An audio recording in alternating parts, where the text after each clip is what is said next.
പശ്ചിമ ബംഗാൾ മുഖ്യമന്ത്രിക്കെതിരെ governor doctor CV. Ananda Bose നൽകിയ മാനനഷ്ട കേസിൽ മമതാ ബാനർജിക്ക് കൊൽക്കത്ത ഹൈക്കോടതിയുടെ രൂക്ഷ വിമർശനവും പ്രസ്താവന വിലക്കും. ഗവർണർ ആനന്ദബോസിനെതിരെ അപകീർത്തികരമായതോ തെറ്റായതോ ആയ പ്രസ്താവനകൾ നടത്തുന്നതിൽ നിന്ന് ബംഗാൾ മുഖ്യമന്ത്രിയും തൃണമൂൽ കോൺഗ്രസ് അധ്യക്ഷയുമായ മമതാ ബാനർജിയെ ഹൈക്കോടതി single bench judge justice Krishna Rao വിലക്കി.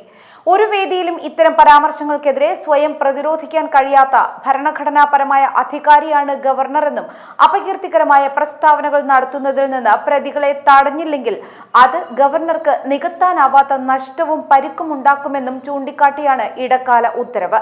രാജ്ഭവൻ സന്ദർശിക്കാൻ സുരക്ഷിതത്വമില്ല എന്ന് സ്ത്രീകൾ തന്നോട് പറഞ്ഞുവെന്ന മമതാ ബാനർജിയുടെ പ്രസ്താവനയ്ക്കും അപകീർത്തികരമായ പരാമർശങ്ങൾക്കുമെതിരെയാണ് ഗവർണർ ഹൈക്കോടതിയിൽ കേസ് ഫയൽ ചെയ്തത്.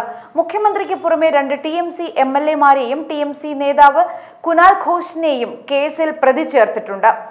സത്യം വിജയിക്കുമെന്ന് പ്രതികരിച്ച ഗവർണർ ആനന്ദബോസ് മമതാ ബാനർജിയുടെ പാതയിൽ ദൈവം വെളിച്ചം വിന്യസിക്കാൻ പ്രാർത്ഥിക്കുന്നതായി കൂട്ടിച്ചേർത്തു.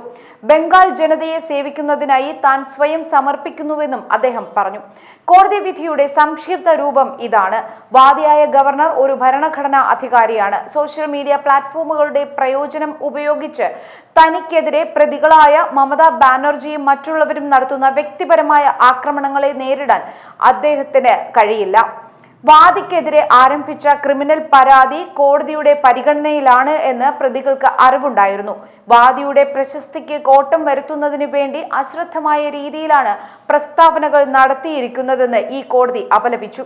ഈ ഘട്ടത്തിൽ ഒരു ഇടക്കാല ഉത്തരവ് അനുവദിച്ചില്ലെങ്കിൽ പരാതിക്കാരനെതിരെ അപകീർത്തികരമായ പ്രസ്താവനകൾ തുടരാനും വാദിയുടെ സൽപ്പേരിന് കളങ്കം വരുത്താനും പ്രതികൾക്ക് സ്വാതന്ത്ര്യം നൽകും. പരാതിക്കാരന് തന്റെ പ്രശസ്തിക്ക് നികത്താനാകാത്ത നഷ്ടവും പരിക്കും സംഭവിക്കും.